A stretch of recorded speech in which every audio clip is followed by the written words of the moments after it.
Welcome once again in Guruji classes. आज हम directorate of education GNCT of Delhi की worksheet करेंगे। आज की वर्कशीट जो है बहुत ही इंटरेस्टिंग है एंड ये जो एक असाइनमेंट वर्कशीट है जो कि आपकी वर्कशीट्स पे बेस्ड है, तो इसको करते हैं। आज की जो आपकी वर्कशीट है इसमें ज्यादा क्वेश्चन नहीं है, सिर्फ 6 ही क्वेश्चन है एंड क्वेश्चन नंबर 1 और 2 2 मार्क्स के हैं, बाकी 3, 4, 5 एंड 6 4 मार्क्स के हैं। तो 4 इंटू 4 16 हो गए, प्लस 2 इंटू 2 4 हो गए, तो टोटल 20 मार्क्स का ये आपकी असाइनमेंट वर्कशीट है। तो आपको अपना आंसर जो है इस स्पेस में लिखना और इस वर्कशीट को कंप्लीट करना है। आइए समझते हैं। पहला क्वेश्चन है, how did author experience of packing for the trip became memorable, कि जो उसकी पैकिंग का एक्सपीरियंस था वो उसको मेमोरेबल क्यों लगा। तो बहुत सी अलग अलग टाइप की एक्टिविटीज हुई जो फुल ऑफ थी ह्यूमर, एसेंट्रिसिटी एंड लाफ्टर, यानी हंसी मजाक और बुद्धूपना, इन सब से रिलेटेड बहुत सारे जो थे इंसिडेंट्स हुए थे पैकिंग चैप्टर में। इसी वजह से जो पैकिंग की ट्रिप थी मेमोरेबल थी with his friend Harris George and his dog Montmorency. अब आपको 2 इंसिडेंट निकालने हैं from the story which show, जो कि दिखाते हैं दैट जो ऑथर एंड उनकी वाइफ है वो ब्रूनो को अपने फैमिली मेंबर के रूप में एक्सेप्ट करती हैं। तो 2 जो इंसिडेंट्स थे ये थे, when narrator wife go to the zoo, जब नरेटर की वाइफ जू जाती है, where they had given Bruno, जब उन्हें ब्रूनो मिलता है। वो दोनों बहुत रोते हैं आपस में। सेकंड, दैट जो वाइफ थी ब्रूनो के लिए उसका फेवरेट फ्रूट भी लाई थी, फूड लाई थी उनका फेवरेट, उसको खिलाया भी था अपने हैंड से।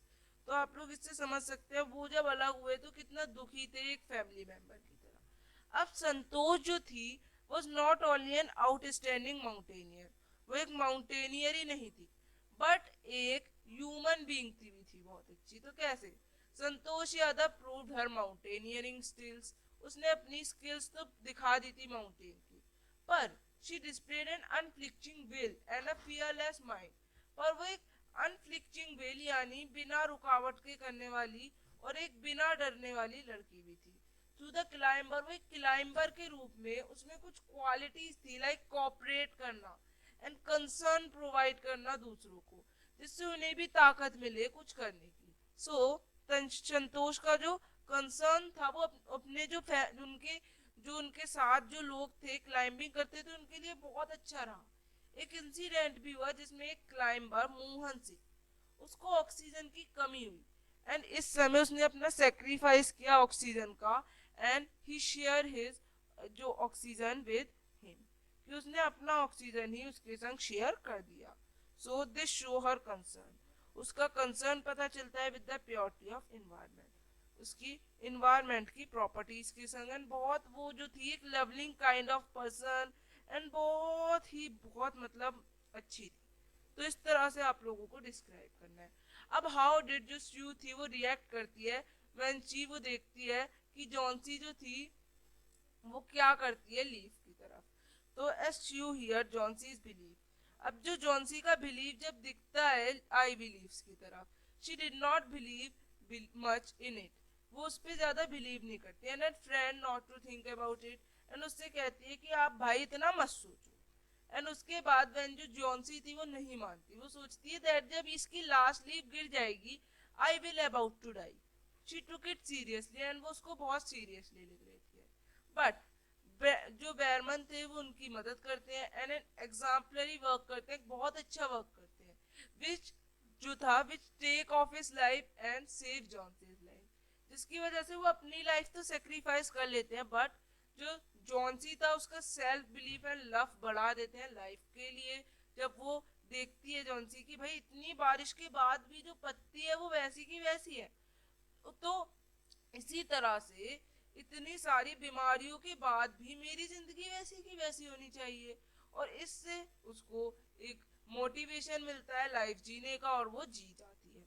फिफ्थ क्वेश्चन, सैर जी लुक सेटिस्फाइड, जो सैर जी थी वो बहुत ही सेटिस्फाइड हो गई थी जो बैगर था उसकी परफॉर्मेंस से। ही वॉज हैप्पी, एंड वो हैप्पी थी कि उसके वर्ड्स ने उस पर इफेक्ट डाला। पर क्या ऐसा सच में था?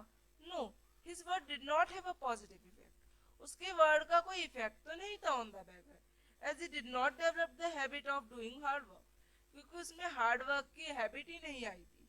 He considered his word as the source of Lashkov's change life. पर जो लश्कोव की लाइफ जब चेंज हो गई थी उसके वे में हम इसे ले सकते हैं, क्योंकि अब वो लश्कोव do the work toward the right path, क्योंकि अब वो वर्क को एक राइट पाथ पे करने लगा था। तो आप लोग इस तरह से इसको डिस्क्राइब करेंगे और आपका फिफ्थ क्वेश्चन भी खत्म हो जाता है। सिक्स्थ आपको स्टोरी राइटिंग करनी है। So it has been over 3 hours waiting for the train. Ankita was getting restless suddenly she. तो इतना गिवन है, आपको स्टोरी को आगे बढ़ाना है। तो it had been over 3 hours। इसको हम थोड़ी सी वैसी स्टोरी बनाते हैं जिसमें थोड़ा सा भूत डरावना टाइप की। तो डरावनी स्टोरी बना दी हमने कि 3 घंटे से ज्यादा हो चुके थे, ट्रेन नहीं आ रही थी। अंकिता परेशान होने लगी थी। Suddenly she saw a giant shadow. तभी उसे एक शैडो सी दिखती है। She was so terrified. वो बहुत ही मतलब जो है डर जाती है शैडो को देख के कि भाई ट्रेन भी नहीं आई और एकदम इतना सन्नाटा। It was all silent and she could see no one in the station. और उसे स्टेशन पे कोई नहीं दिखा एंड उसको शैडो दिख रही थी हर तरफ, जिससे वो घबरा जाती है क्योंकि शैडो बड़ी से बड़ी और डरावनी से डरावनी होती जा रही थी। She was about the scream very loudly. और वो तभी बहुत जोर से चिल्लाती है। एंड जब वो पीछे मुड़ के देखती है, वो देखती है that there was a woman with her child on her back. कि जो उसकी बैग पे हाथ रखा था वो एक वुमेन का था जो उसके संग एक चाइल्ड था। And she was one of the resident of near by village. और वो पास वाले विलेज में ही रहने वाले वासी थे। Ankita felt very relaxed. Ankita को बहुत अच्छा लगता है इसके बाद कि हाँ भाई वहां भूत नहीं है। एंड आफ्टर 10 minutes उसे सिग्नल भी दिख जाते हैं ट्रेन के। सो आप लोग इस तरह से इसको राइट डाउन करेंगे। यहाँ पे आपकी जो वर्कशीट है खत्म हो जाती है। अब हम मिलेंगे आगे की असाइनमेंट वर्कशीट्स के संग। तब तक के लिए बाय एवरीवन। आप सभी हमारे चैनल को जरूर लाइक करना, सब्सक्राइब करना एंड शेयर करना। So bye everyone, have a nice day. आप लोगों को अगर ये वर्कशीट पसंद आई तो चैनल को लाइक करें, सब्सक्राइब करें एंड शेयर करें। Bye everyone.